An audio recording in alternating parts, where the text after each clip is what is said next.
इस संसार में दो लोग सौभाग्यशाली हैं। कौन कौन? बोले एक वो व्यक्ति सौभाग्यशाली है जो राम जी को देखता है, और दूसरा सौभाग्यशाली बोले जिसको राम जी देखते हैं। बस कितनी बड़ी बात है महाराज, ये साधारण बात नहीं है। समझने वाले के लिए बहुत बड़ी बात है और ना समझ के लिए कुछ नहीं। महर्षि वाल्मीकि कहते हैं यश्च रामम न पश्येत, तो और जिसको राम जी ने नहीं देखा, और यम च रामो न पश्यति, जिसने राम जी को नहीं देखा और राम जी ने जिसको नहीं देखा, वो प्राणी कहते हैं निंदित सर्वलोकेषु, वो सारे संसार में निंदित प्राणी है। उससे बड़ा निंदित प्राणी कोई हो नहीं सकता।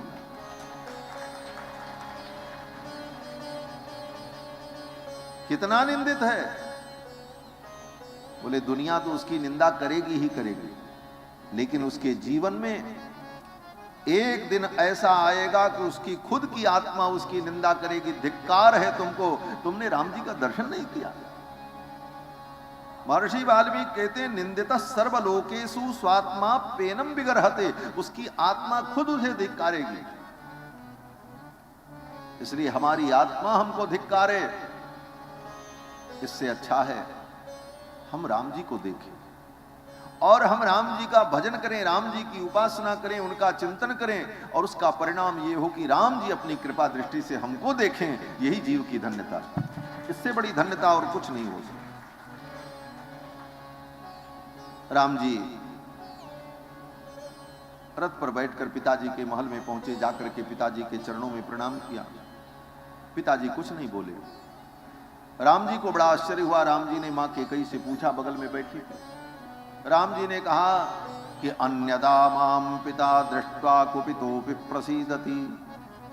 अन्य दिनों में मेरे पिताजी अगर किसी कारण से नाराज भी रहते थे तो मुझे देखते ही प्रसन्न हो जाते थे। आज मेरे प्रणाम करने पर भी ये प्रसन्न नहीं हुए और मुझे आशीर्वाद नहीं दिया। इन्हें क्या हो गया? इस पंक्ति की व्याख्या करते हुए आचार्यों ने लिखा है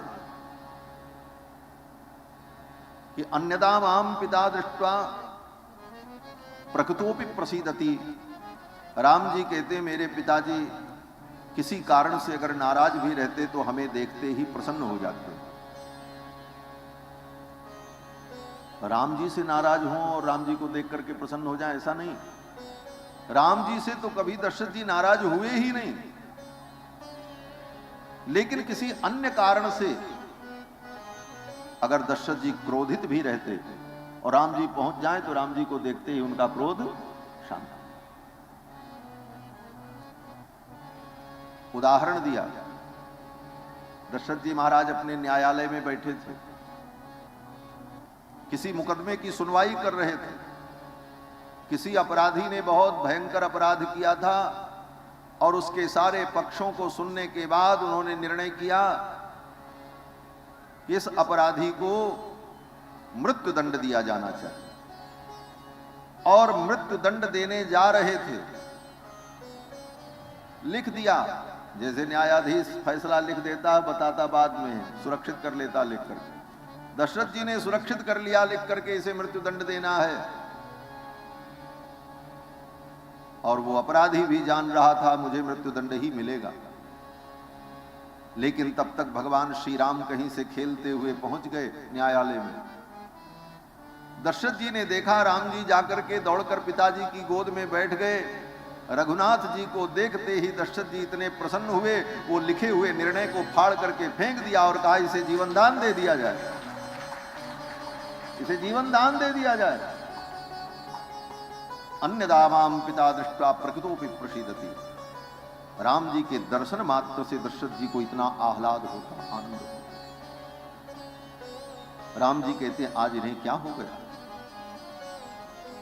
मेरे प्रणाम करने पर ये मुझे आशीर्वाद भी नहीं दे रहे। क्या इनको कोई शारीरिक कष्ट है, मानसिक कष्ट है? दशरथ जी महाराज तो कुछ नहीं बोले। महारानी कैकेयी ने कहा राम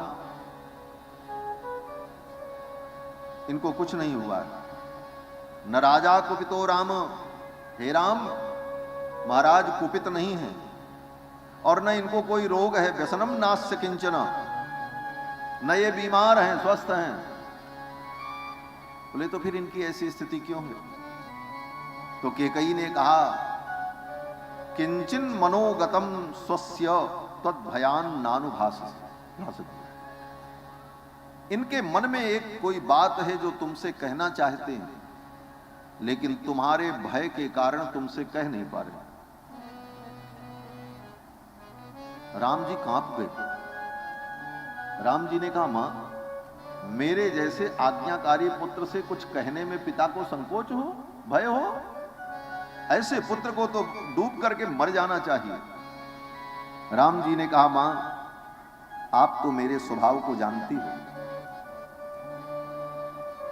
अहम हि वचनाद्राग्यः, पिताजी के वचन का पालन करते हुए पतेयमपि पावके, मैं अग्नि में कूद जाऊंगा। अगर पिताजी कहते हैं बेटा आग में कूद जाओ, तो मैं पूछूंगा नहीं, कूद जाऊंगा। पिताजी कहते हैं समुद्र में कूद जाओ, विष पी लो, तो मैं प्रश्न नहीं करूंगा, इनकी आज्ञा का पालन करूंगा। और मां, आप तो जानती हो, करिष्ये प्रतिजाने च रामो दृढ़ाभिभाषते, ये जो कहेंगे वो मैं करूंगा, ये मेरा वचन है। और राम दो बार नहीं बोलता, रामो दृढ़ाभिभाषते, ये राम जी का वचन कैकेयी के सम्मुख भगवान ने जो कहा है, रामो दृढ़ाभिभाषते, ये बड़ा महत्वपूर्ण है। राम जी कहते हैं, मां, ये राम दो बार नहीं बोलता, रामो दृढ़ाभिभाषते, राम दो बार नहीं बोलता। क्यों? बोले दो बार बोलने का मतलब क्या है? बोले पहली बार जिसने सोच समझ के नहीं कहा, उसको दोबारा कहना पड़ता। जिसका पहला निर्णय गलत होता है, उसी को दोबारा उसमें संशोधन करना पड़ता। राम जी एक बार जो कहते हैं वही करते हैं, रामो दृढ़ाभिभाषते। और केवल दो बार बोलने की ही बात नहीं है। हनुमान नाटकम ग्रंथ में तो श्री हनुमान जी महाराज वर्णन करते हैं कि द्विशरम नाभिसंधत्ते, राम जी किसी को मारना चाहें तो दो बाण का प्रयोग नहीं करते, एक ही बाण का प्रयोग करते। ऐसे वीर हैं। दो बाण का प्रयोग क्यों नहीं करते? बोले दूसरे बाण के प्रयोग की जरूरत उसे पड़ती है जिसका पहला बाण व्यर्थ हो जाए। ये बात अलग है कि राम जी को लीला करनी है तो फिर बाण पे बाण चलाते रहें, जैसे रावण के वध में राम जी ने खूब लीला की, देवता ऋषि मुनि महात्माओं को दिखाने के लिए, वो युद्ध लीला है। वस्तुतः राम जी किसी को मारना चाहें तो एक ही बाण राम जी का पर्याप्त है, दूसरे बाण की जरूरत नहीं। और इसका उदाहरण, एक ही बाण प्राण हर ली, द्विशरम नाभिसंधत्ते, द्विस्थापयति नाश्रितान। कोई व्यक्ति राम जी की शरण में आ जाए तो राम जी उसको बसा देते हैं। अगर वो उजड़ गया है, दीनहीन है, तो राम जी उसको बसा देते हैं, लेकिन दो बार नहीं बसाते। द्विस्थापयति नाश्रितान, एक बार अपने आश्रित को बसा देते हैं। किसी ने कहा दोबारा नहीं बसाते? बोले नहीं। बोले क्यों?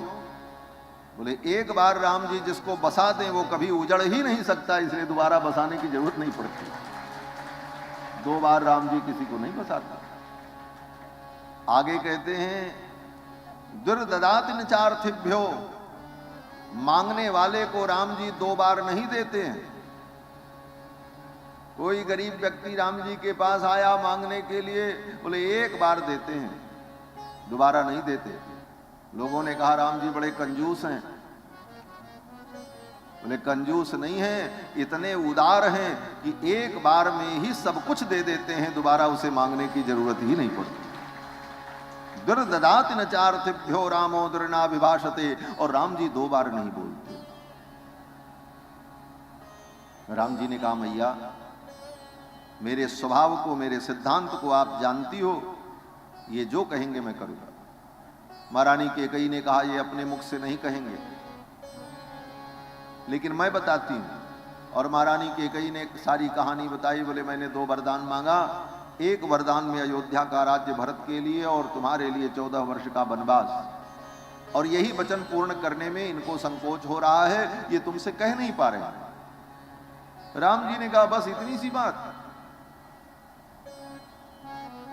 अगर मेरा भरत राजा हो जाए इससे अच्छी बात और क्या हो सकती है। और रही बात मेरे बन जाने की, तो एवमस्तु गमिष्यामि, मैं निश्चित बन चला जाऊंगा।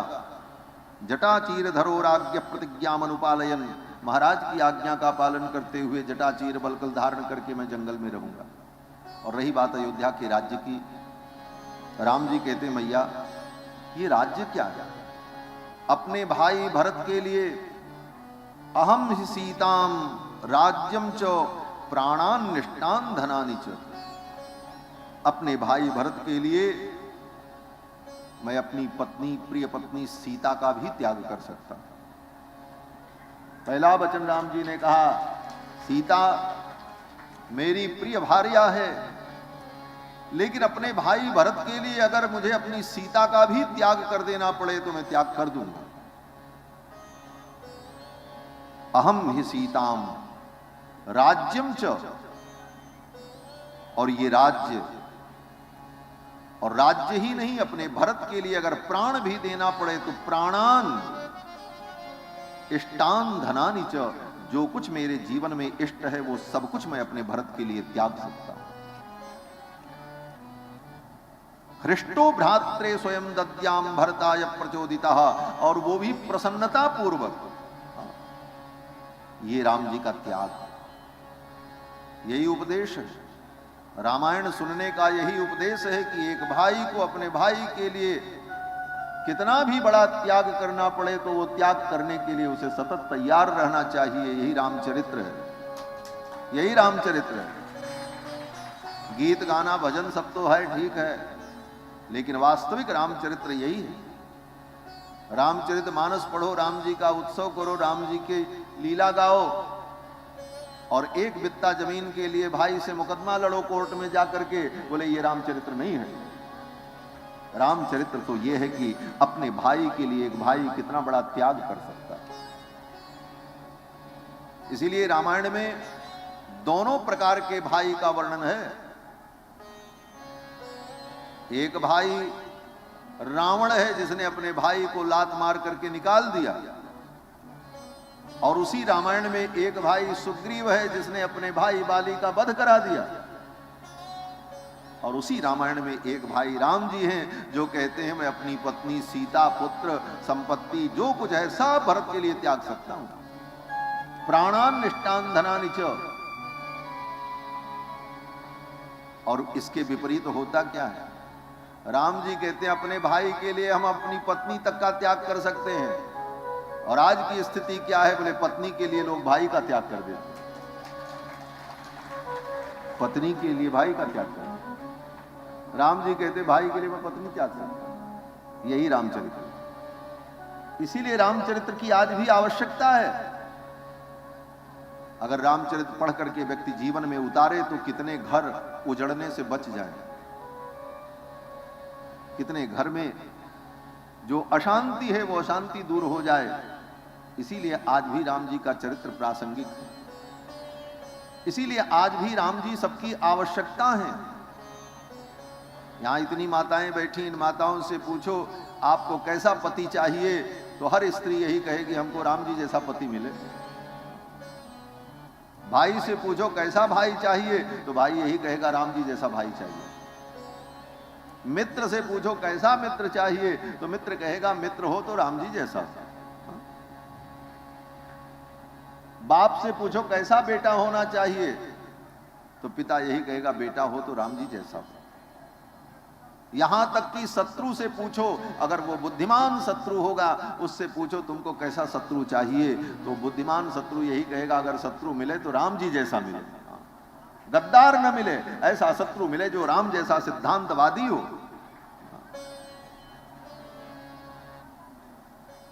राम जी का सिद्धांत क्या है?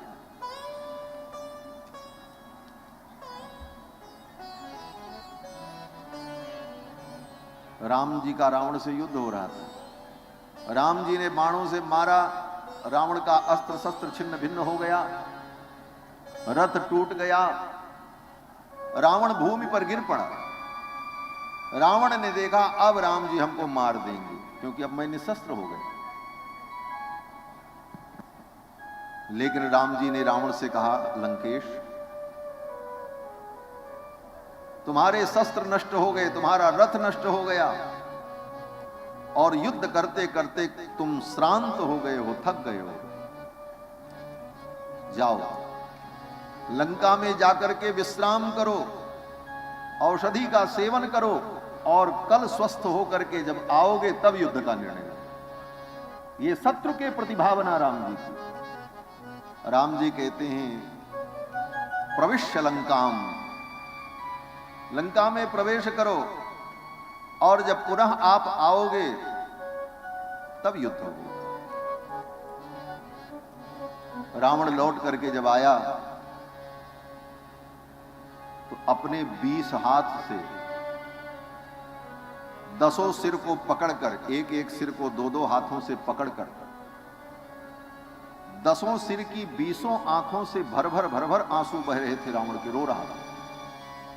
मंदोदरी आई, मंदोदरी ने देखा रावण को, पहली बार रावण की आंखों में आंसू देखा। मंदोदरी ने कहा, लंकेश सारी दुनिया को रुलाने वाला आज रो रहा है। रावण का मतलब ही होता है रावयति इति रावण, जो सारी दुनिया को रुलाए उसको रावण कहते हैं।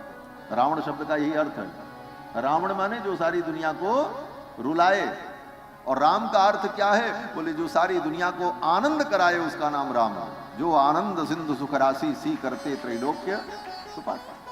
तो रावण का मतलब रुलाने वाला, और राम का मतलब आनंद देने वाला। रामायण की यही 2 प्रमुख पात्र हैं, एक रुलाने वाला है, एक आनंद देने वाला है। तय करो किस चरित्र को तुम स्वीकार करोगे।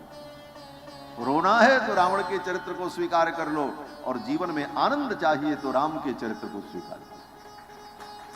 आराम की तलब है तो एक काम कर, आराम की तलब है तो एक काम कर, आराम की शरण में तू राम राम कर। यही सिद्धांत है। मंदोदरी ने कहा, आज आपकी आंखों में आंसू, युद्ध में ज्यादा चोट लग गई क्या? रावण ने आंसू पोंछा और कहा, देवी मेरी वीरता का उपहास करती हो? रावण को युद्ध में चोट लगे और रावण रोएगा? जो रावण अपने हाथों से अपने एक एक सिर को उखाड़कर अपने इष्ट भगवान शंकर के चरणों में चढ़ा देता है, कपर्दिने नमः विप्तकेशाय नमः वामदेवाय नमः कहकर, उस रावण को युद्ध में बाण लगे और तलवार लगे और वो रोएगा? मंदोदरी ने कहा, तो फिर क्यों रो रहे हो, क्या कारण है? रावण फिर रोने लगा, और रावण ने कहा, देवी आज राम के स्वभाव ने हमको रुला दिया है। राम का ऐसा स्वभाव, बैरियू राम बड़ाई करई, शत्रु भी राम जी की बड़ाई कर। रावण ने कहा, राम के स्वभाव ने मुझे रुला दिया। मंदोदरी ने कहा, क्या? रावण ने सारा वृत्तांत सुनाया। मंदोदरी ने सोचा मौका बहुत अच्छा है, इस समय रावण को समझाया जाए तो शायद बात समझ में आ जाए, तो अभी भी काम बन जाए। मंदोदरी ने कहा, फिर ऐसे प्रभु श्री राम के शरण में चले जाओ, सीता को वापस कर दो, लौटा दो, लंका सुरक्षित हो जाएगी। रावण ने कहा, मंदोदरी ये कदापि नहीं हो सकता। क्यों? रावण ने कहा, द्विधा भज्ये अमित्येवं न नमेयं कथंचन, मेरे 2 टुकड़े हो जाएं लेकिन मैं झुक नहीं सकता। क्यों? बोले, ए समय सहजो दोष, ये मेरा सहज दोष है। स्वभावो दुरतिक्रमः, ये मेरा स्वभाव है, मैं इसे बदल नहीं सकता। युद्ध तो होगा। तो राम जी के स्वभाव को देखकर शत्रु भी रो देता है। ये राम जी का स्वभाव है। इसीलिए भगवान शंकर कहते हैं उमा राम स्वभाव जिन जाना, ताहि भजन तजि भाव न आना। जो भगवान के स्वभाव को समझ गया तो वो भजन छोड़ करके दूसरा काम नहीं कर सकता। राम जी ने कहा, हृष्टे भात्रे स्वयं दद्याम भरताय प्रचोदितः, ये राज्य में और अपना सब कुछ अपने भरत के लिए छोड़ दूंगा। महारानी कैकेयी ने कहा, कब वन में जाओगे? कैकेयी जी को तो लगा था जल्दी से वन में जाएं। राम जी ने कहा, बस यहां से मैं जाऊंगा और तैयारी करूंगा और वन की यात्रा पर चला जाऊंगा। महारानी कैकेयी ने कहा, राम जब तक तुम वन की यात्रा पर नहीं जाओगे तब तक तुम्हारे पिता न स्नान करेंगे, न भोजन करेंगे, न विश्राम करेंगे। अगर तुम अपने पिता को सुखी देखना चाहते हो तो जितना शीघ्र हो सके वन में चले जाओ। ये सुनते ही राम जी कैकेयी के महल से दौड़ते हुए बाहर निकले। कितना जल्दी मैं वन में चला जाऊं, मेरे पिता सुखी हो जाए। और भगवान श्री राम जब निकले पिताजी के महल से तो भगवान का मुखमंडल वैसे ही परम प्रसन्न मुखमंडल। कैसा? बोले जब महल में गए थे तब जैसा मुखमंडल। जब पिताजी के महल में गए उस समय पता नहीं था कि मुझे वन में जाना है, तब तो ये पता था कि आज राज्याभिषेक होने वाला है। और भीतर जाने के बाद पता चला वन में जाना है।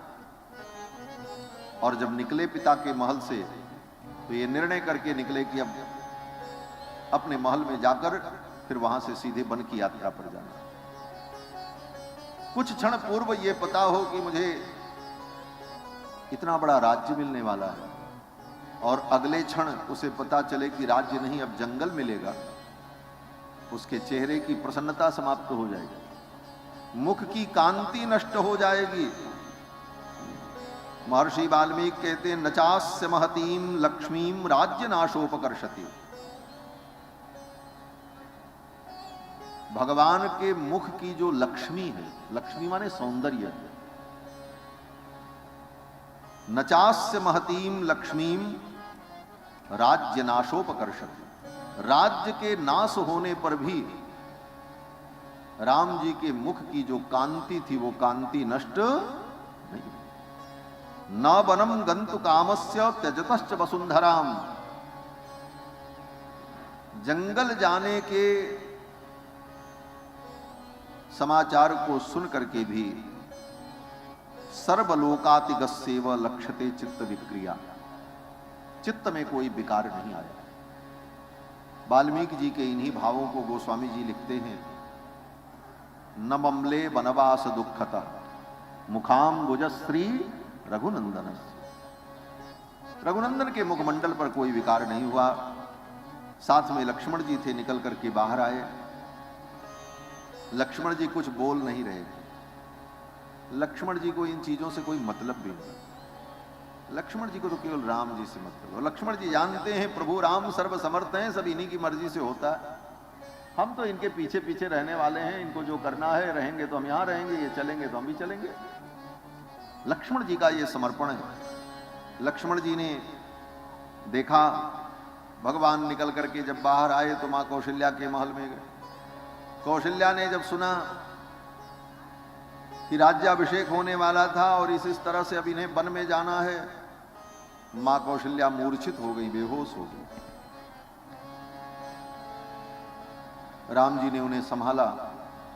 जब होश आया तो महारानी कौशल्या राम से लिपट करके रोने लगी।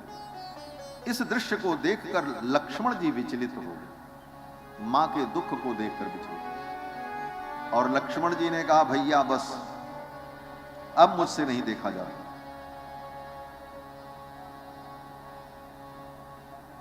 आपका राज्याभिषेक होगा।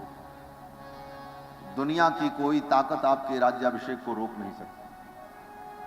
निर्मनुष्याम इमाम सर्वाम अयोध्याम मनुजर्षभ। लक्ष्मण जी ने कहा, हे पुरुषोत्तम, आज इस संपूर्ण अयोध्या को मनुष्यों से हीन बना दूंगा। देखता हूं कौन आपके राज्याभिषेक में विघ्न पैदा करता है।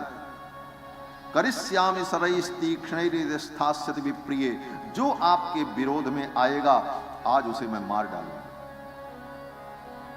और आपका राज्याभिषेक होगा। ये अन्याय मैं नहीं देख सकता। रही बात पिताजी की, तो पिता भी, गुरु भी अगर कुपथ पर जा रहा है तो उसका भी शासन करना चाहिए।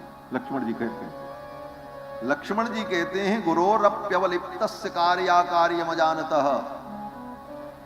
गुरु अगर अपने कार्याकार्य को भूल जाए, पिता अपने कार्याकार्य को भूल जाए, तो उत्पथम प्रतिपन्नस्य कार्यम भवति शासनम, उसका भी शासन करना चाहिए।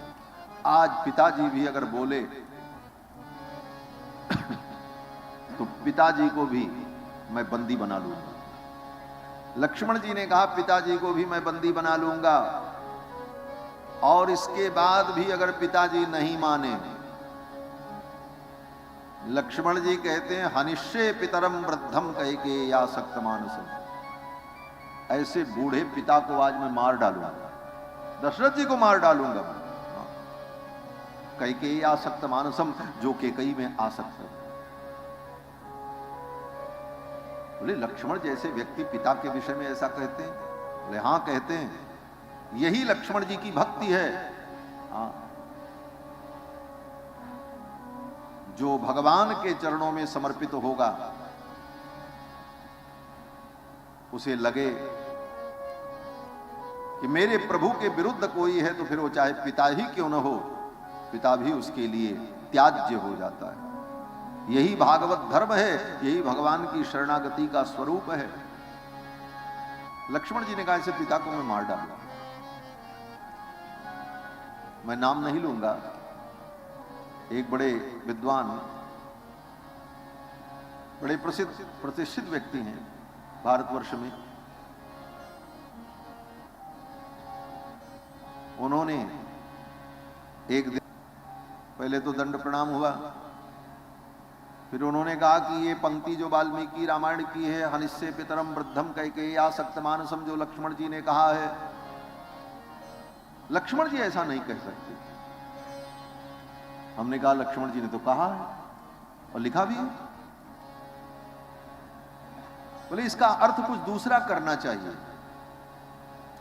क्या करना चाहिए? बोले हनिष्ये का अर्थ ये करना चाहिए कि लक्ष्मण जी भगवान से कहते हैं प्रभु पिताजी को मैं समझाऊंगा। हनिष्ये का अर्थ समझाना। हमने कहा कि हनिष्ये का अर्थ अगर समझाना कर देंगे तो लक्ष्मण जी की जो उदात्त भावना है, जो सिद्धांत है, वो सिद्धांत नष्ट हो जाएगा। सभी आचार्यों ने यही अर्थ किया है कि लक्ष्मण जी कहते हैं ऐसे पिता को मैं मार डालूंगा, यही अर्थ समीचीन अर्थ है, बदलने की कोई जरूरत नहीं। लक्ष्मण जी ने कहा कृपणम च स्थितम बाल्ये वृद्ध भावेन गर्हितम। लक्ष्मण जी ने कहा बूढ़े होने के कारण पिताजी की बुद्धि सठिया गई है, वृद्ध भावेन गर्हितम। लक्ष्मण जी ने इस प्रकार जब कहा, भगवान श्री राम ने कहा लक्ष्मण शांत हो जाओ। भगवान के कहने पर लक्ष्मण जी शांत हो गए। लक्ष्मण जी ने कहा प्रभु ये अनर्थ मुझसे नहीं देखा जाता।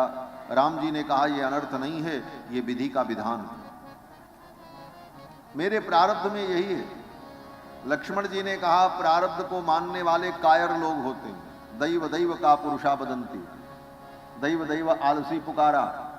लक्ष्मण जी ने कहा अगर ऐसी बात है कि ये आपका प्रारब्ध है तो ये लक्ष्मण आपके चरणों की सौगंध लेता है, आज लक्ष्मण अपने पुरुषार्थ से आपके इस प्रारब्ध को बदल देगा, आप मुझे अवसर दें। राम जी ने कहा लक्ष्मण प्रारब्ध को कोई नहीं बदल सकता। प्रारब्ध होता क्या है? बोले जो बिना सोचे बिना विचारे जो अकस्मात हो जाए उसी का नाम प्रारब्ध है। आप यहां से कहीं जा रहे हैं, आपने सोचा भी नहीं था कि दुर्घटना होगी, लेकिन अचानक हो गई। आप पूरे सावधान थे, सामने वाला सावधान नहीं था, तो ये क्या है? बोले यही प्रारब्ध है। यद चिंत्यम, जो चिंतन में नहीं था वो हो गया। यद चिंत्यम तद दैवम, वही दैव है, वही प्रारब्ध है। तुमने हमने किसी ने नहीं सोचा था कि ऐसा होगा, लेकिन ये हो गया। तो ये प्रारब्ध है लक्ष्मण, इस प्रारब्ध को कोई बदल नहीं सकता। और ये सारी सृष्टि प्रारब्ध के अनुसार चलती। बड़े बड़े ऋषि मुनियों के जीवन में भी प्रारब्ध का प्रभाव देखा जाता है। राम जी कहते हैं लक्ष्मण, बड़े बड़े ऋषि मुनि महात्मा ज्ञान विज्ञान संपन्न होकर त्याग और तपस्या में लगे रहते हैं, लेकिन जिनका मन कभी संसार में नहीं गया, परिवार में नहीं गया, परिजन पुरजन में नहीं गया, सबसे अपने मन को हटा करके अपनी साधना में लगाते हैं। लेकिन कभी कभी जब उनका भी प्रारब्ध विपरीत आ जाता है तो काम के परवश होकर, क्रोध के परवश होकर वो अपनी तपस्या से च्युत हो जाते। राम जी कहते हैं ऋषयोग्युब्र तपसो, बड़ी बड़ी तपस्या करने वाले दैवेनाभिप्रचोदितः, प्रारब्ध के आने पर उत्सृज्य नियमास्तीव्रान भ्रश्यन्ते काममन्युभिः, अपने कठिन से कठिन नियमों को त्याग करके काम के परवश होकर, क्रोध के परवश होकर पतन को प्राप्त कर जाते हैं। ये क्या है? ननु दैवस्य कर्म तत्, ये प्रारब्ध का फल। लक्ष्मण जी ने कहा अगर ऐसी बात है तो द्रक्षन्ति त्वद्य दैवस्य पौरुषम पुरुषस्य च, हे प्रभु आज निर्णय हो जाए। क्या निर्णय हो जाए? बोले प्रारब्ध बलवान होता है कि कर्म बलवान होता है? दैव प्रबल है कि पुरुषार्थ प्रबल है? आज इसका निर्णय करवा दीजिए प्रभु, मैं तैयार हूं। राम जी ने कहा लक्ष्मण शांत हो जाओ, मैं जानता हूं तुम शस्त्र उठा लोगे तो दुनिया की कोई ताकत तुम्हारे सामने टिक नहीं सकती। बड़े बड़े वीर तुम्हारे सामने नहीं टिक सकते। क्यों? बोले जगमह सखा निशाचर देते, लक्ष्मण हनहि निमिषमह देते। वो पराक्रम है लक्ष्मण जी का। लेकिन लक्ष्मण ये सब तुम कर लोगे मैं जानता हूं, लेकिन इससे क्या मिलेगा? अयोध्या का राज्य, पिता को मार करके, भाई को मार करके, अपने परिजनों को मार करके जो राज्य मिले, जो सुख मिले, लक्ष्मण ऐसे सुख में, ऐसे राज्य में मेरी कोई रुचि नहीं है। ऐसा राज्य मुझे नहीं चाहिए, ऐसे राज्य की मुझे कोई इच्छा ही नहीं है। लक्ष्मण तुम्हारे बिना, भरत के बिना, शत्रुघ्न के बिना अगर मुझे स्वर्ग भी मिले तो मैं उस स्वर्ग की कामना नहीं करूंगा। ये राम जी का। लक्ष्मण जी इस बात को सुनकर के शांत हो। फिर भगवान श्री राम ने अपने महल में आकर के श्री जानकी जी को सारा वृत्तांत बताया। जानकी जी ने कहा मैं भी आपके साथ चलूंगी वन में। राम जी ने कहा आप अयोध्या में रहो, माता पिता की सेवा करो। जानकी जी ने कहा मैं अयोध्या में आपके वियोग में नहीं रह पाऊंगी। मेरे पिताजी ने कन्यादान करते समय यही कहा था। क्या कहा था जनक जी ने? बोले सहधर्मचरी तव, ये आपकी सहधर्मचरी है। जब आप अपने धर्म का पालन करोगे तो तुम्हारे धर्म पालन में ये तुम्हारे साथ रहेगी।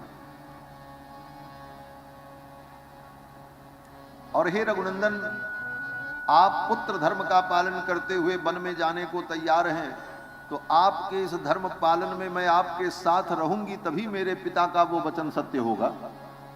सहधर्मचरी तव, नहीं तो मेरे पिता का वचन झूठा होगा। राम जी ने दूसरा बहाना किया। राम जी ने कहा जंगल में मैं आपकी कैसे रक्षा करूंगा? जंगल में बड़ी बड़ी समस्याएं होती हैं। मैं अपनी रक्षा करूंगा कि तुम्हारी रक्षा करूंगा? तो सीता जी ने थोड़ा रोष में आकर के राम जी से कहा आप इतने कायर हो आप मेरी रक्षा नहीं कर सकते? मेरे पिताजी ने तो आपको महान वीर समझा था। मेरे पिता ने आपको परम वीर समझ करके मेरा कन्यादान किया था। और उनको अगर यह बात पता चली, मेरे पिता महाराज जनक को, कि राम ने अपने को असमर्थ पाया पत्नी की रक्षा में, इसलिए अयोध्या छोड़ दिया और वन में चले गए, तो रघुनंदन मेरे पिता तुम्हारे विषय में क्या सोचेंगे? किम त्वामन्यत वैदेह्यः पिता में मिथिलाधिप। जानकी जी कहती हैं, मेरे पिता मिथिलाधिप क्या सोचेंगे आपके विषय में कि ऐसा दामाद मिला जिस पे हमने इतना भरोसा किया और वो मेरी बेटी का रक्षण नहीं कर सकता। राम जामातरम प्राप्य स्त्रियम पुरुष विग्रहम। फिर तो मेरे पिता यही समझेंगे कि जिसको मैंने पुरुष समझा, पुरुषार्थ समर्थ समझा, वो तो कायर निकला, उसका हृदय तो नारियों जैसा है। यही मेरे पिता समझेंगे। इसका मतलब, बोले इसका मतलब यही हुआ कि जिसका शरीर पुरुष जैसा हो लेकिन हृदय और भावना नारी जैसी हो, वो व्यक्ति क्या होता है? बोले वो व्यक्ति नपुंसक होता है। जानकी जी ने कहा यही समझेंगे हमारे पिताजी।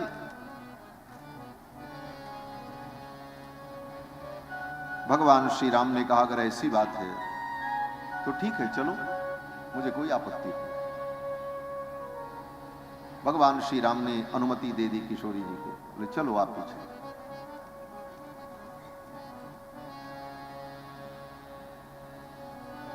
जब किशोरी जी को अनुमति मिल गई जंगल में साथ चलने की, तो लक्ष्मण जी बगल में खड़े थे। लक्ष्मण जी ने सोचा जब अब ये जा ही रहे हैं और किशोरी जी भी जा रही हैं, तो अब अयोध्या में हमारे रहने का कोई प्रयोजन नहीं है, मुझे भी इनके साथ जाना है। बस साष्टांग प्रणाम किया राम जी के चरणों में। बगल में किशोरी जी जानकी जी खड़ी थी और साष्टांग प्रणाम करके अपने दोनों हाथों से लक्ष्मण जी ने राम जी के दोनों चरणों को ऐसे पकड़ लिया। सभ्रातुश्चरणौ गाढ़ं निपीड्य रघुनंदन। रघुनंदन लक्ष्मण ने, लक्ष्मण का भी नाम रघुनंदन है क्योंकि रघु के वंश में तो चारों भाई हैं, इसलिए सब रघुनंदन है। लक्ष्मण जी ने अपने दोनों हाथों से राम जी के चरण को कस करके पकड़ा। सभ्रातुश्चरणौ गाढ़ं निपीड्य रघुनंदन सीतामुवाचाति यशाम। और सीता जी की ओर देखा, चरण पकड़ा राम जी का और देख रहे हैं किशोरी जी की ओर सिर ऊपर करके, और कहते भगवान से हैं। बोले क्या कहते हैं? बोले प्रभु मुझे मत छोड़ो, मुझे भी अपने साथ ले चलो, ये लक्ष्मण आपकी शरणागति कर रहा है। ये लक्ष्मण की शरणागति है। यहां पर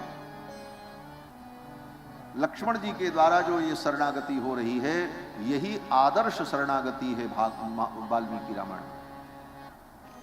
शरणागति तो विभीषण की भी है, शरणागति सुग्रीव की भी है, अनेक भक्तों की शरणागति वाल्मीकि रामायण में है, लेकिन आदर्श शरणागति लक्ष्मण जी की मानी जाती। क्यों? बोले शरणागति एक बड़ा गंभीर विषय है और हमारे वैष्णव सिद्धांत में, श्री संप्रदाय में, श्री रामानुज संप्रदाय में शरणागति को ही भगवत प्राप्ति का सर्वोपरि साधन स्वीकार किया गया। भक्ति को, ज्ञान को, कर्म को, इन सब को भगवत प्राप्ति का साधन, सर्वश्रेष्ठ साधन नहीं माना। भक्ति की बड़ी महिमा है, लेकिन भक्ति से भी ऊपर शरणागति को माना। भक्ति में साधन बुद्धि होती है। हम भक्ति करते हैं तो भक्ति को साधन समझते हैं। क्या भक्ति? बोले श्रवणम कीर्तनम विष्णु स्मरणम पाद सेवनम अर्चनम वंदनम दास्यम सख्यम आत्मनिवेदनम, ये नवधा भक्ति जो है, भगवान की कथा सुनना, मंत्र का जप करना, गुरु की सेवा करना, गुरुपद पंकज सेवा, तीसर भगति यमान, चौथी भगति मम गुणगना करे कपट तजिगान। तो इस भक्ति को करते हुए व्यक्ति इसको जब साधन समझता है कि इन साधनों से हमको भगवान मिलेंगे, तो भक्ति में साधन बुद्धि होने पर वो भक्ति फिर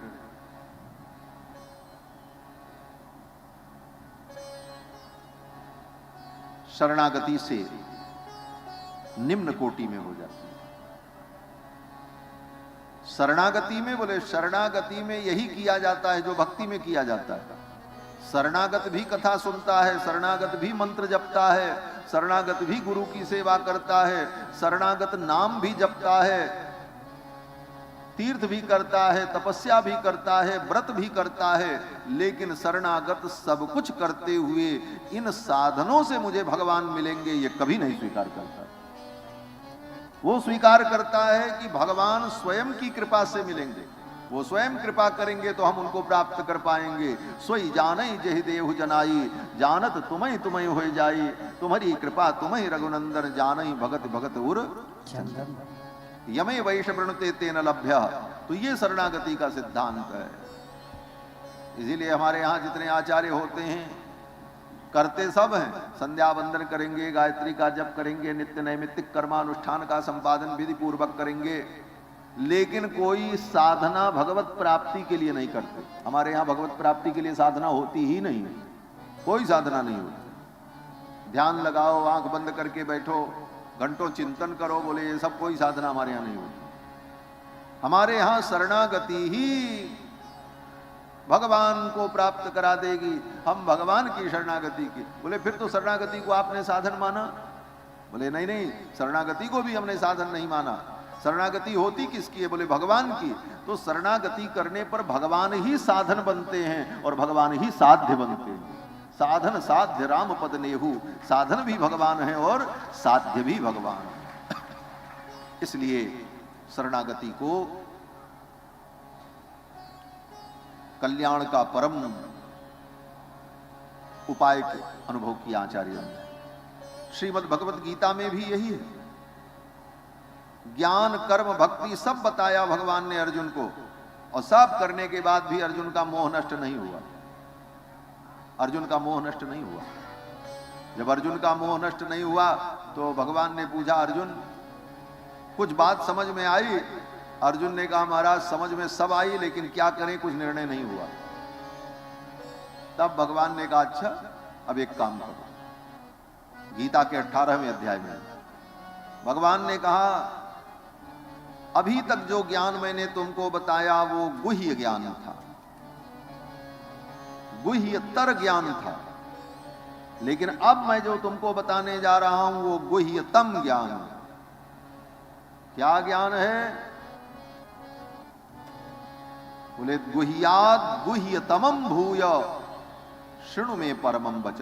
हे अर्जुन, अब मेरे परम वचन को सुनो, अंतिम ज्ञान, इसके आगे फिर कुछ नहीं। गुह्यतम ज्ञान मैं तुमको बताने जा रहा हूं, ये अमोघ उपाय है। अर्जुन ने कहा, बताओ महाराज, वो भी सुन लें। अभी तक तो जो बताया सो तो सुन लिए, समझ में कुछ आया नहीं, अब शायद समझ में आ जाए। भगवान ने कहा, हाँ अर्जुन, एक काम करो, मन्मना भव मद भक्तो मदयाजी माम नमस्कुरु। मेरे में मन लगाओ, मेरा भजन करो, मेरा यजन करो। मन्मना भव मद भक्तो मदयाजी माम नमस्कुरु, मुझे प्रणाम करो। लेकिन ये सब कुछ करते हुए मेरे चरणों का तुम भरोसा करो। माम एकम शरणम ब्रज। तब तो भगवान कहते फिर तुमको कुछ नहीं करना पड़ेगा, फिर तो मैं सब कुछ करूंगा। आप क्या करेंगे? भगवान ने कहा, अहम त्वा सर्व पापेभ्यो मोक्षयिष्यामि, मैं तुमको समस्त पापों से मुक्त करूंगा। मां शुचः, तुम चिंता मत करो, निश्चिंत हो जाओ। ये शरणागति। सा शरणागति ज्ञान रूपा। ये शरणागति भी एक ज्ञान है, एक विश्वास है। और इस शरणागति के बहुत पक्ष हैं, बहुत विवेचन का बहुत बड़ा विषय है महाराज। और श्रीमद् वाल्मीकि रामायण, बोले ये दीर्घ शरणागति ग्रंथ है। इसमें शरणागति के विभिन्न बिंदुओं पर विचार किया है आचार्यों ने। वैष्णव भक्ति का जितना सिद्धांत है दुनिया में वो सब यहीं से निकला है, वाल्मीकि रामायण से। शरणागति के 6 अंग बताए गए।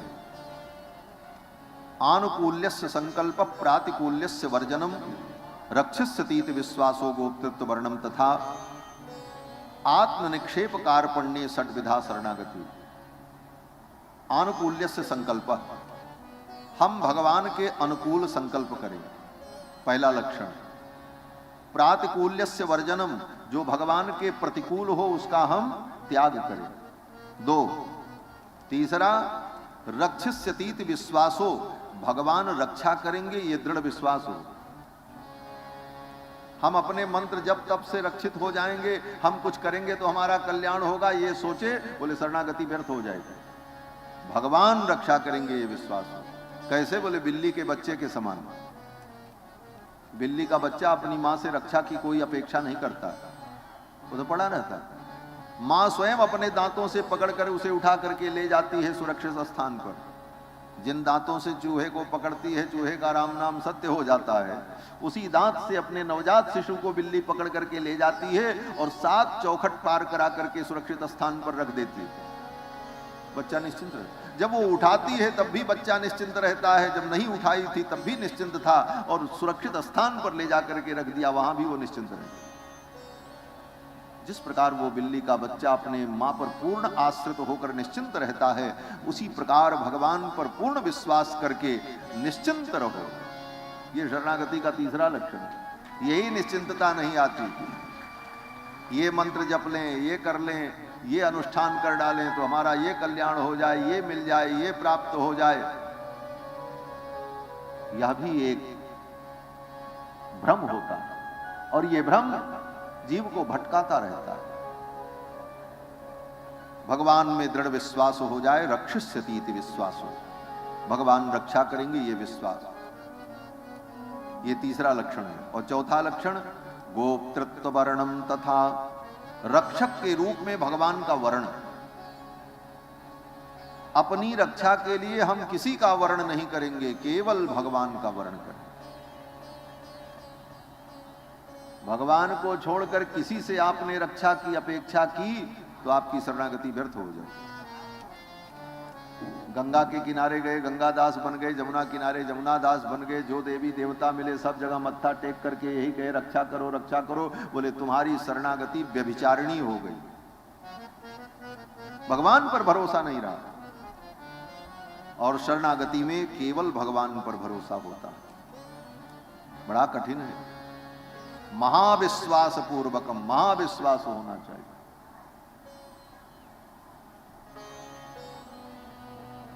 दुशासन जब द्रौपदी का वस्त्र खींचने लगा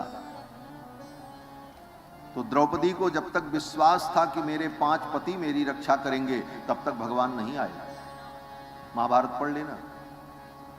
5 पति हार करके सिर झुका लिए, विश्वास टूट गया। बोले अब तो भगवान को आना चाहिए था, बोले अभी भी भगवान नहीं आए। क्यों? बोले अब द्रौपदी को भरोसा था कि ये द्रोणाचार्य कृपाचार्य बैठे, ये लोग हमारी रक्षा करेंगे, ये बड़े बुजुर्ग हैं, इनके रहते हमारा कुछ नहीं बिगड़ेगा। भगवान ने कहा इनको भी देख लो, ये क्या करने लायक है। जब तक उनका भरोसा किया तब तक भगवान नहीं आए, उनका भी भरोसा टूट गया। दुशासन साड़ी खींचने लगा, तब तक भगवान नहीं आए। बोले अब तो कृपाचार्य द्रोणाचार्य सबका भरोसा छूट गया, अब तो भगवान को आना चाहिए था। हमारे आचार्य कहते हैं कि भगवान इसलिए नहीं आए कि द्रौपदी ने सबका भरोसा तो छोड़ दिया, लेकिन द्रौपदी को अपने बल का भरोसा था। जिस साड़ी को पकड़ करके दुशासन अपनी तरफ खींच रहा था, द्रौपदी अपनी तरफ खींच रही थी। भगवान ने कहा इसको अभी अपने बल पर भरोसा। इतनी सूक्ष्म बात। द्रौपदी अपने साड़ी को अपने हाथ से पकड़कर अपनी तरफ खींच रही थी और उधर दुशासन खींच रहा है। द्रौपदी कहती छोड़ दो, दुशासन छोड़ दो, ये अनर्थ मत करो। तब तक भगवान नहीं आए। क्यों? बोले भगवान देख रहे थे इसको तो अभी अपने बल का भरोसा। और उसी समय कृपाचार्य जी ने इशारे से कहा किसी का भरोसा मत करो, तमेव शरणं गच्छ, उस परमात्मा की शरण में जाओ। भगवान पर भरोसा दिलाया। भगवान पर भरोसा तभी होता है जब आचार्य का अनुग्रह हो, गुरु का अनुग्रह। कृपाचार्य ने अनुग्रह किया, भगवान का भरोसा करो, किसी का भरोसा मत करो। तब द्रौपदी ने क्या किया? बोले द्रौपदी ने जो साड़ी को पकड़ रखा था छोड़ दिया। जाओ, मैं अब कुछ नहीं करूंगी, अब जो करना है वो कृष्ण को करना, जो होना हो। दोनों हाथ ऊपर उठा दिया और भगवान को पुकारा। गोविंद द्वारिका वासिन कृष्ण गोपी जनप्रिय कौरवैहि परिभूताम माम किम न जानासि केशव। भो कृष्णाच्युत भो कृपालय हरे भो पांडवानाम सखे क्वासिक क्वासि सुयोधनाद्यपहृताम भो रक्ष मामातुरम। हे गोविंद, हे पांडव सख, आज मैं अपमानित हो रही हूं, मेरी रक्षा करो। और द्रौपदी ने जब भगवान से प्रार्थना की और अपना भी बल का भरोसा त्याग दिया, फिर भगवान को आने में देर नहीं लगी। भगवान को आने में देर नहीं लगी। बोले भगवान आए, किस रूप में आए? बोले भगवान तो वहीं थे, भगवान को कहीं से आना होना थोड़ी होता है। ये तो लीला में वर्णन किया जाता, भगवान आए भगवान गए। आता जाता वो है जो देश और काल की सीमा में होता है। जो देश काल की सीमा से परे है वो परमात्मा सब जगह है, उसको न कहीं आना है न कहीं जाना है।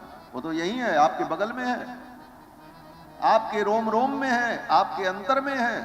वो कहीं से आता होता नहीं है, वो तो हमेशा आपके पास। द्रौपदी ने जब भगवान को पुकारा, भरोसा भगवान का किया, साड़ी का पल्लू छोड़ दिया, भगवान वहीं प्रकट हो गए। किस रूप में? बोले द्रौपदी के कपड़े के जो तंतु थे, उसी तंतु में अनंत परमात्मा प्रकट हो गए। भगवान को कहीं भी प्रकट होने में क्या लगा, जो खंभे से प्रकट हो जाए। हाँ, मछली कछुआ बनकर के प्रकट हो जाए, उस परमात्मा के लिए क्या संभव है? द्रौपदी के वस्त्र में भगवान का प्राकट्य हो गया, भगवान का वस्त्रावतार हो गए। यो वस्त्र संभृत तनु, वस्त्र रूप धारण कर लिया भगवान ने। और दुशासन खींचने लगा। 10,000 हाथी का बल रखने वाला दुशासन थक गया, लेकिन 10 हाथ की वो साड़ी समाप्त नहीं हुई। 10 हाथ की वो साड़ी समाप्त नहीं हुई। दुर्जन दुशासन दुकूल गयो दीनानाथ, दीन हो के द्रौपदी दुलारी यो पुकारी है। बात है युधिष्ठिर की, पारथ भी मौन बैठ, भीष्म महाभीम ग्रीवा नीचे करी डारी है। अंबर सो अंबर पहाड़ लगयो शेष कवि, कहलो बखानो द्रोण कर्णलो बिचारी है। सारी बीच नारी है कि नारी बीच सारी है, कि सारी ही की नारी है कि नारी ही की सारी। ये तय न हो सका। और जब भक्तों की बड़ी उत्प्रेक्षाएं हैं, हमारे व्यास जी बार बार हारमोनियम पर उंगली चला रहे हैं कि स्वामी जी अब गाएंगे, तो हम गाई देते हैं। द्रौपदी का वस्त्रापहार जब हो रहा था तो साड़ी खींच रहा था दुशासन, और साड़ी जब निकल रही थी, उस दिन तो द्रौपदी ने एक रंग की ही साड़ी पहनी। लेकिन चमत्कार क्या हुआ? बोले जब साड़ी बढ़ने लगी तो रंग बिरंगी साड़ी निकलने लगी, कभी लाल, कभी पीली, कभी गुलाबी। एक भक्त ने बड़ी सुंदर उत्प्रेक्षा की है कि सारी बहुवारी बाटे विविध किनारी बाटे, सलमा सितारी बेट भूपी धूप छैया।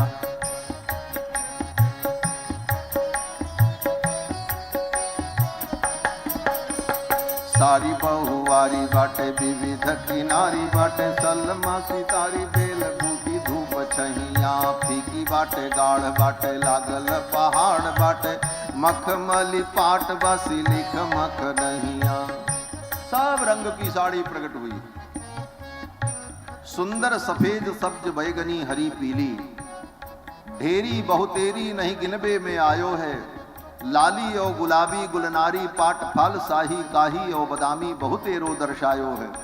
खाकी प्याजी धानी आसमानी जाफरानी, रंग रंग रंग साड़ी आसमान लग छायो है। द्रौपदी के काज ब्रजराज है, बजाज मानो लाद के जहाज पट द्वारिका से आयो। मानो द्वारिका की पूरी बजाजा बाजार लेकर के भगवान आ गए हो। लेकिन ये कब हुआ? बोले जब भगवान पर दृढ़ विश्वास, रक्षिष्यतीति विश्वासो गोप्तत्व वर्णम तथा, यह शरणागति का लक्षण है। और आत्मनिक्षेप, अपने को भगवान के भरोसे छोड़ देना, यह पांचवा लक्षण है। और कार्पण्यम, यह छठवां लक्षण है। कार्पण्य माने दीनता, अपने को दीन समझना। और जब आप अपने को दीन समझोगे तभी दीनानाथ की कृपा आप पर होगी। ये 6 लक्षण है शरणागति। लक्ष्मण जी ने जो शरणागति की यहां पर, अभी एक एक का विवेचन करें, 6 लक्षण कहां कहां कैसे कैसे घटित है, ये बहुत बड़ा विषय हो जाएगा। लक्ष्मण जी ने शरणागति की, मुख्य 2 बात। शरणागति के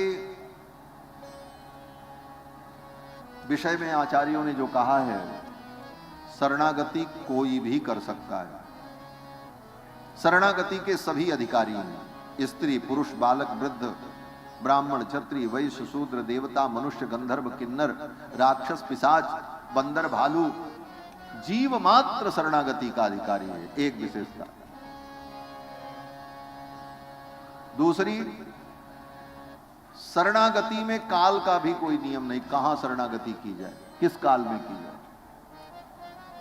शरणागति किसी भी काल में हो सकती है, काल का भी कोई बंधन नहीं है, स्थान का भी कोई बंधन नहीं है। शरणागति कहां की जाए, अयोध्या में करें कि वृंदावन में करें, बोले ना कहीं भी करो। विभीषण ने शरणागति की समुद्र के तट पर, लक्ष्मण जी ने की अयोध्या में, सुग्रीव ने किया किष्किंधा में, द्रौपदी ने शरणागति की भरी सभा में। तो शरणागति के लिए देश काल अधिकारी नियमो नास्ति, न देश का नियम है, न काल का नियम है, न अधिकारी का नियम। कोई भी व्यक्ति कहीं भी कभी भी भगवान की शरणागति करे। हाँ, अब एक नियम है। क्या नियम? बोले शरणागति किसकी की जाए, इसका नियम है। शरणागति केवल भगवान की जाती है, और किसी की शरणागति करोगे वो व्यर्थ हो जाएगा, सफल नहीं होगा। उदाहरण, रामायण से उदाहरण देखो। जयंत ने अपनी रक्षा के लिए किसकी शरणागति नहीं की? ब्रह्मधाम शिवपुर सब लोका, फिरा श्रमित व्याकुल भय शोका। किसी ने उसकी रक्षा नहीं की। क्यों? बोले भगवान को छोड़कर, भगवान से अतिरिक्त किसी पुरुष को समर्थ समझकर उसकी शरणागति अगर करते हो तो वो शरणागति व्यर्थ हो जाएगी। शरणागति तो भगवान की ही सफल होती है। और वही जयंत भगवान की शरण में आया तो बच गया। ये ज्ञान उसको कब मिला? बोले जब संत मिले, नारद जी मिले, तब देखा नारद विकल जयंता लाग दया कोमल चित संता। बिना संतों की कृपा के, बिना आचार्यों के अनुग्रह के भगवान की शरणागति में निष्ठा ही नहीं पैदा हो सकती, इसलिए आचार्यों की जरूरत होती है। लक्ष्मण जी ने शरणागति की, तो शरणागति में किसकी शरणागति करनी है, ये नियम है। शरणागति केवल भगवान की। अब दूसरी बात, शरणागति का उद्देश्य। बोले शरणागति के 2 उद्देश्य होते हैं। एक उद्देश्य तो अपने दुख की निवृत्ति और अपने मनोवांछित फल की प्राप्ति, संसार के भोग ऐश्वर्यादि की प्राप्ति, और दूसरा भगवान की प्राप्ति। भगवान को पाने के लिए भगवान की शरणागति करना एक, और भगवान को छोड़कर संसार की वस्तुओं को पाने के लिए भगवान की शरणागति करना, 2। तो 2 पक्ष है इसके। इसमें जो दूसरा पक्ष है वो हीन पक्ष है।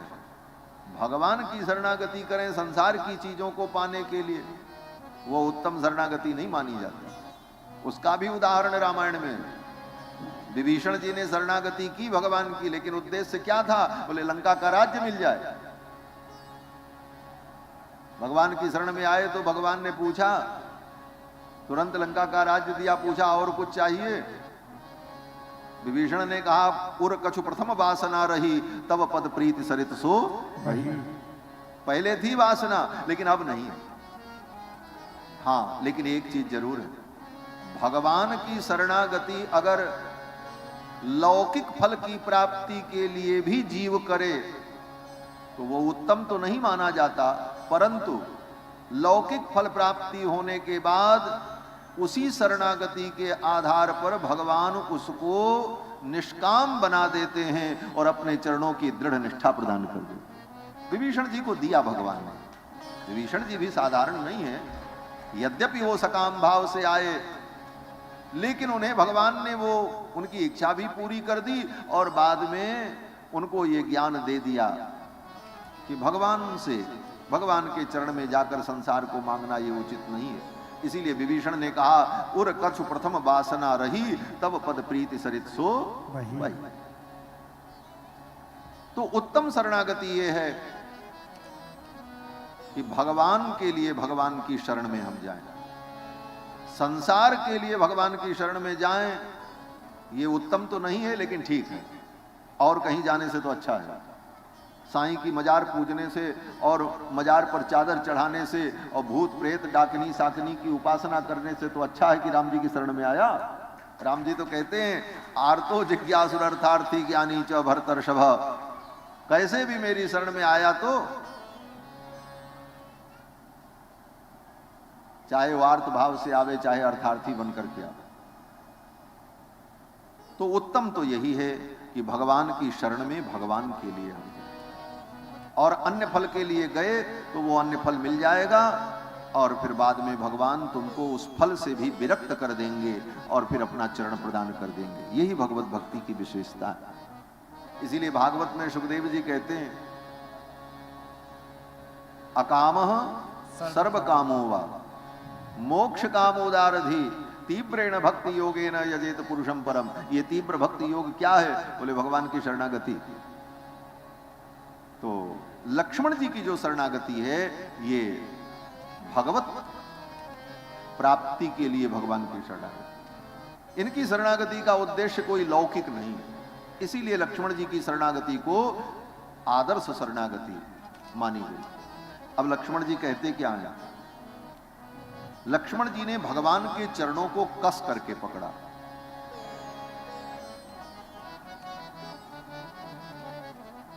श्री सीता रामचंद्र भगवान की जय।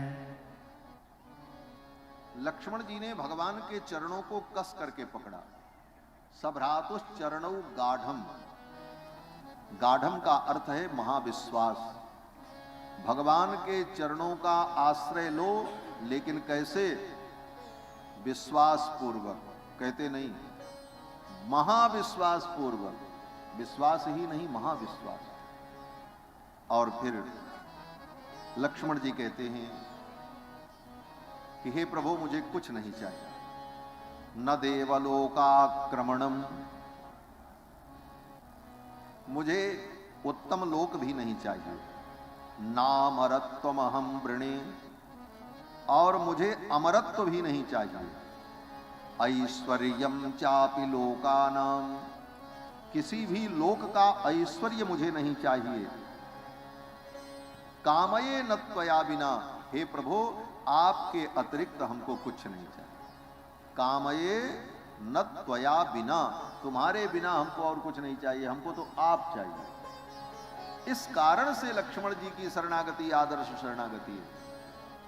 और ये लक्ष्मण जी कौन हैं? बोले जीवाचार्य हैं, रामानुज हैं। इसीलिए इनकी आदर्श शरणागति ही हमारे आपके लिए अनुष्ठेय है। क्या हुआ, पानी बरस रहा का? पानी बरस रहा क्या? तब ये काय माता लोग उठ रहे हैं। श्री सीता रामचंद्र भगवान की जय। माताओं को भूख लग गई होगी क्या? खाने का समय हो गया क्या? बोल हम रहे हैं, भूख इनको लग रही है। बोलो श्री सीता रामचंद्र भगवान की जय।